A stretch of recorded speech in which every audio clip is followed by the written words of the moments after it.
What's going on, guys? Today I'm going to be talking about what to expect when you're coming off cycle and some preventative measures that you can and should take to make the process not so drastic. And a little weight update. I'm a little bit leaner. I've lost some of the water bloat, I guess you can say. I think the heaviest I got on my cycle was 207, and I'm 196 right now. And that is very good results for me to only lose 10 pounds coming off. And all I have to thank for that is Clomid. I can't describe how important it is to have an estrogen blocker. And I had, misjudged in the past just how exactly how effective they are. And past cycles where I didn't take an estrogen blocker and I just like weaned myself off, the change from me being on cycle to off was so much more drastic. The Clomid basically helped the muscle not just fly out of me.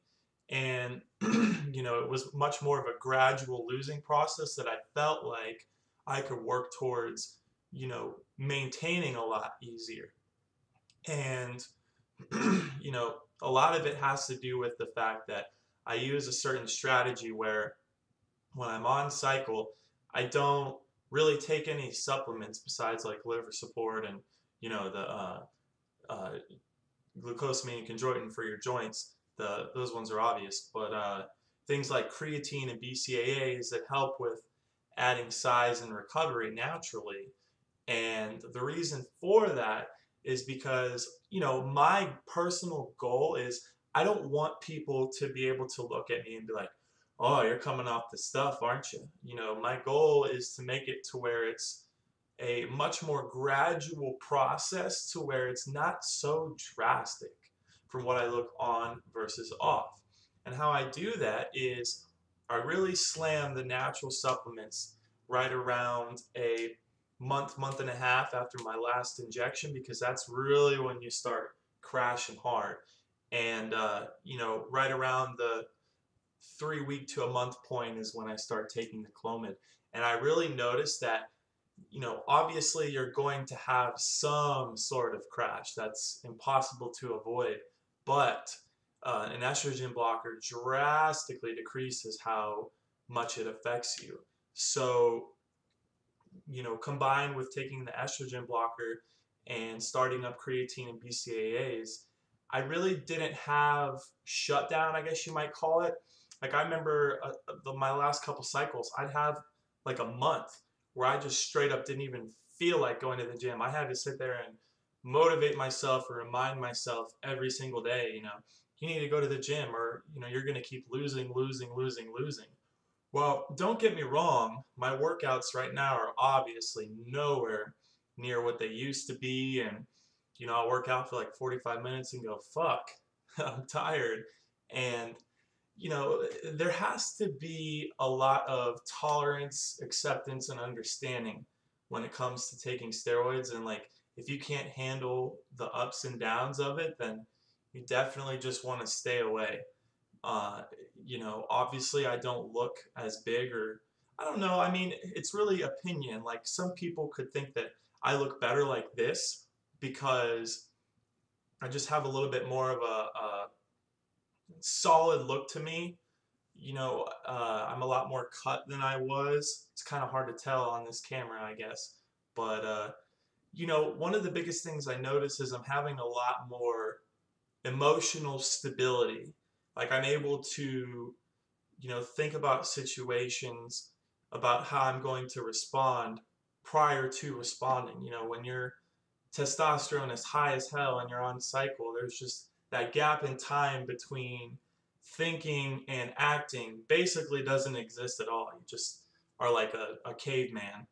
And, you know, I can honestly say that this isn't so bad. And it really has shown me, and I just wanted to let everybody know just how important it is to properly cycle off. I get a lot of messages of people that say, well, why don't you just blast and cruise, man? I'm like, well, because you have two choices, and you're eventually either going to get off, or you're going to stay on for the rest of your life. And, with blasting and cruising, some people suggest that you take the shit for like 6 to 8 months straight.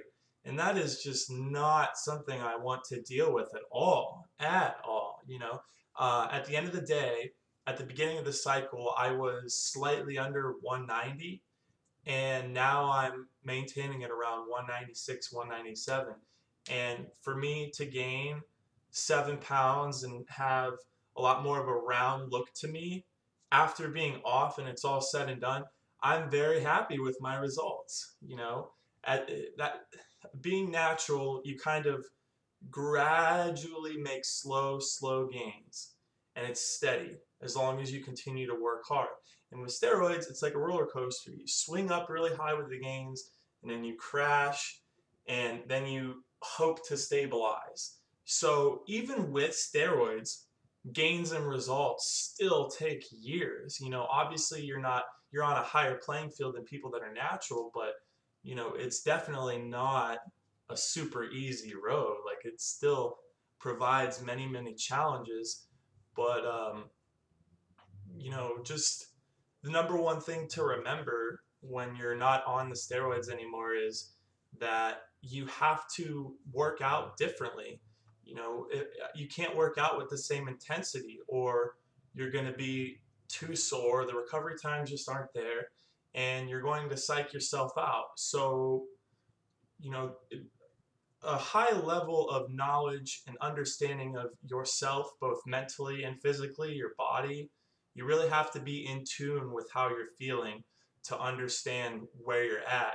I'm kind of becoming more and more of a veteran with this, sad to say. So, I really am not surprised by anything that happens to me anymore. And because of that, I'm able to deal with the post-cycle changes pretty well. But if anybody has any sort of questions, if you want to start up or you're coming off and you're not sure what to do, what dosages, feel free to message me. I definitely rather not talk about it in the comments, but if need be, I will. But thank you guys for watching, and just a quick little physique update how I've changed. I'm 196, and at the peak of my cycle I was 206, so that's plenty good with me. I just kind of leaning out a little bit, so it's fun. You kind of just learn to enjoy your physique being at different points. And so that's all I got for you guys today. Thank you for tuning in.